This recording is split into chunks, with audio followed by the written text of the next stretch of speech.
It was a month ago that we all watched in horror as rescue workers sifted through the rubble of the Alfred P. Murrah Federal Building in Oklahoma City. Assistant Fire Chief Jon Hansen spearheaded the heroic efforts to find survivors and appeared on a regular basis on the news to give us the information. He joins us now from the California Conference of Arson Investigators banquet at a hotel here in Los Angeles, where he is receiving a special award tonight on behalf of all of those who worked to rescue at the Oklahoma building a month ago. Jon, thank you for coming on. Yes, sir. As you began the recovery work, searching for people and their belongings, contrast for me the scene that you faced there as compared to others you have encountered in your years of service with the Oklahoma City Fire Department. Well, Tom, most of those situations, require some very quick action and some cool heads. And the difference in the Murrah building tragedy was just the magnitude of the incident. We had to call all the resources we had in the community down in one area, and it took us a while to organize the incident and get it running. But the men and women of the Oklahoma City Fire Department, Police Department, the Oklahoma Highway Patrol, were all very professional and went about their work in a professional manner in spite of what they found. And when you found what you found there, the enormity of this tragedy in which over 100 men, women, and children were killed, tremendous devastation caused, and you looked at this, how do you maintain your professionalism? How do you keep your emotions from simply running away with you at that point? Well, all the rescuers stayed focused. The firefighters and police officers, they were focused on the job at hand, and that was early on search and rescue. We really believed in our hearts that we had a possibility of having survivors in that building, and we stayed focused on that. And later on, as time worked against us, when we realized that the possibility of a survivor would have taken a miracle, we still didn't give up hope. Miracles happen, and we weren't going to doubt that fact. And then finally, we wanted to get and rescue as many people as we could, so the families of the missing victims would have some closure in it. So the focus changed from the immediacy of the rescue later on to helping those families regain the loved ones and bringing some closure to it for the families. Now, when you get to this scene, give me some idea of what you have to get through in terms of rubble, in terms of beams, in terms of construction, plaster, shoring materials that you have to get through in order to get to the people who still have a chance of being saved. Well, when we entered the structure, and fire crews were on the scene within minutes, as were police officers and others. And when we entered the structure, first of all, it was very difficult to see inside the structure. A lot of smoke was in the building from the burning cars across the street, a lot of concrete dust, and firefighters were calling out to people.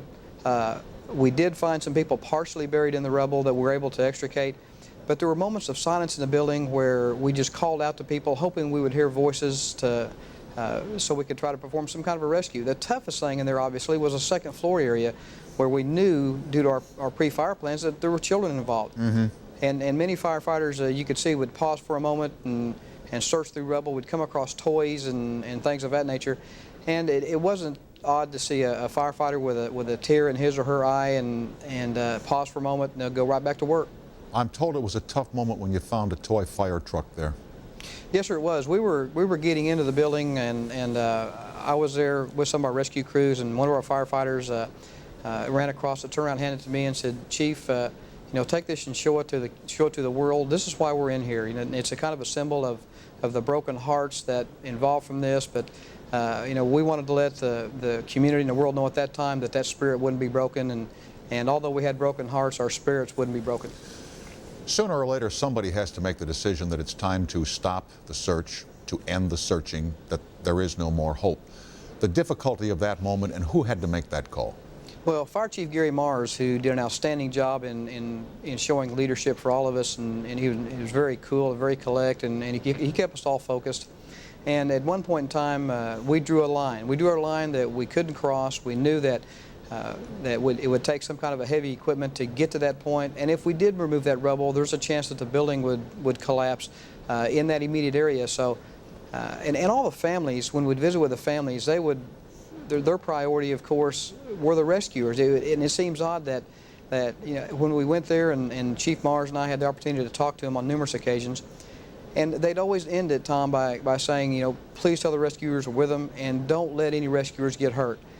And that's one thing we had to stay focused on. One thing that came through in Oklahoma City has happened at, I believe, Sioux Falls. Was it Sioux Falls where they lost the DC-10, or Sioux City, yes, Iowa, years ago? Mm-hmm. is how people come together and look out for each other at times like this. Here are people who may have lost loved ones, and they're saying, by the way, we hope that you guys and gals don't get hurt. It's very, very touching. Yes, sir. And again, that's what kept us going. You know, early on it was the rescue, and then later on it was the spirit of the families and us wanting to bring some closure, finding their loved ones for them so they could end this awful tragedy. At what point along the way here does it dawn on you that somebody is responsible for this?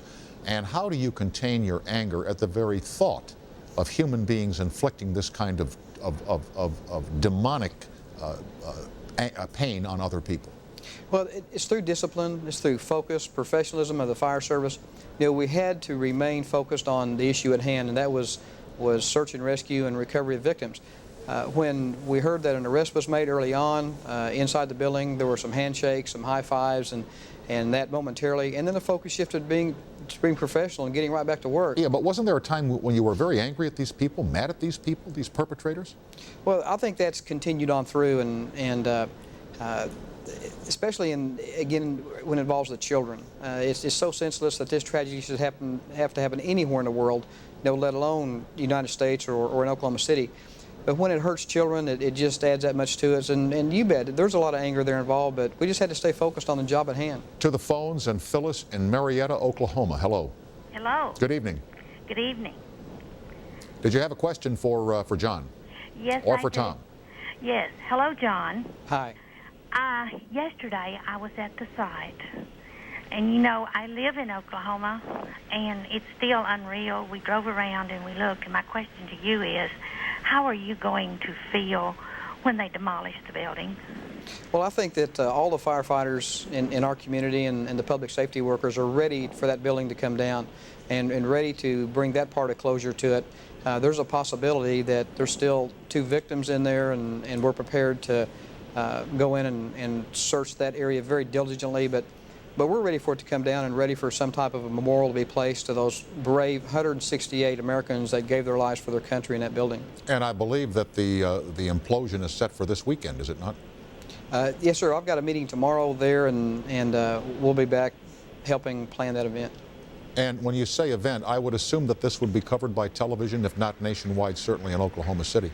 Well, I'm not sure. I'm not sure exactly what the limitations are going to be there, but it'll obviously bring a lot of attention. Well, you know how we TV people like to look over everybody's shoulders, John. Yes, sir. Back with Jon Hansen and Jennifer Reynolds and Kelly Ogle of our sister station, our affiliate out there in Oklahoma City, and their part in telling this story to their listeners and viewers in Oklahoma on the day of the explosion at the federal building in Oklahoma City. Back right after a short time out.